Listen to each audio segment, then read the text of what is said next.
Environment Canada has issued a heat warning for the city of Toronto. Hot, hazy, and humid air will dominate the forecast right through the work week. Daytime highs will rise above 30 degrees, but with the humidity, it will feel close to 40. Overnight lows will be very uncomfortable for those, especially without air conditioning, feeling like the upper 20s at the coolest. And we may see a few pop-up thunderstorms this afternoon with a few isolated storms overnight. And with more on this heat wave, let's bring in CP24's Andrew Brennan. Andrew, there might be some people out there that enjoy the heat, but for some, it could be dangerous. It can very much be dangerous, and we don't even have great statistics for Ontario when it comes to heat-related deaths. That's something that I do want to check in with the Ontario Coroner's Office with today. But for now, let's talk with someone who actually knows, one, meteorology, and two, the climate. Let's bring in Senior Climatologist for Environment Canada, Dave Phillips, joining us live. And as always, we thank you for your time, Dave. The first thing I want to ask you is looking at how we're getting to 30-plus degrees. We're not, I know we're in meteorological summer, but we're not really in astronomical summer. So we are still not in summer, but it's 30 degrees. How did we get here? What are the airflows at play here? Well, Andrew, we're under the dome, the heat dome. It's like putting the Rogers Center over a good chunk of North America, from Atlanta, Georgia to Atlantic Canada.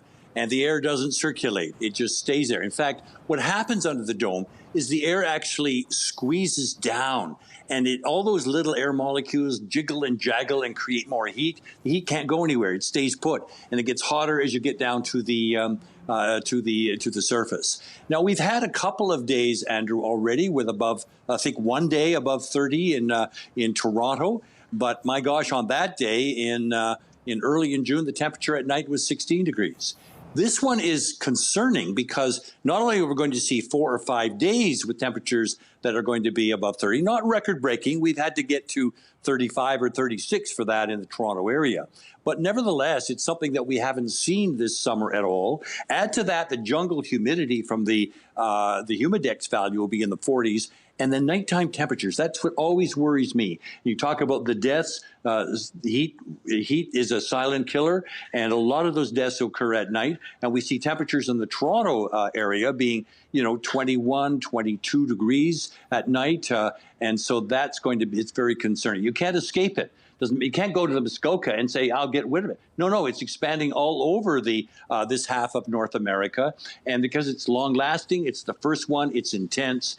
This one is very concerning, and why it is dangerous for some folk. Now, just thinking a little bit about that dome you're talking about, it quite literally is a Stephen King novel. But in this case, when we think about how the effects that can have on that condensing air, does that present a challenge when it comes to air quality, or potentially is that a signal that air quality may be worsened over the course of this heat wave?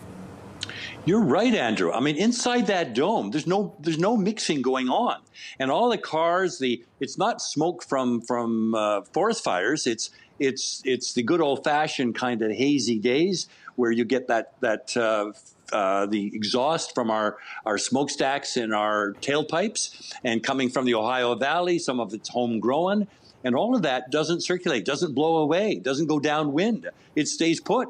And it just, the temperatures get cooked. And that's why the heat dome is always worse at the end than at the beginning. The beginning, the body is fairly resilient. We can handle one day. Even people who are, health-related issues, infirmed, infants, seniors, people who belabor under these conditions, towards the end, the body wears down, and you can't take it morning, noon, and night.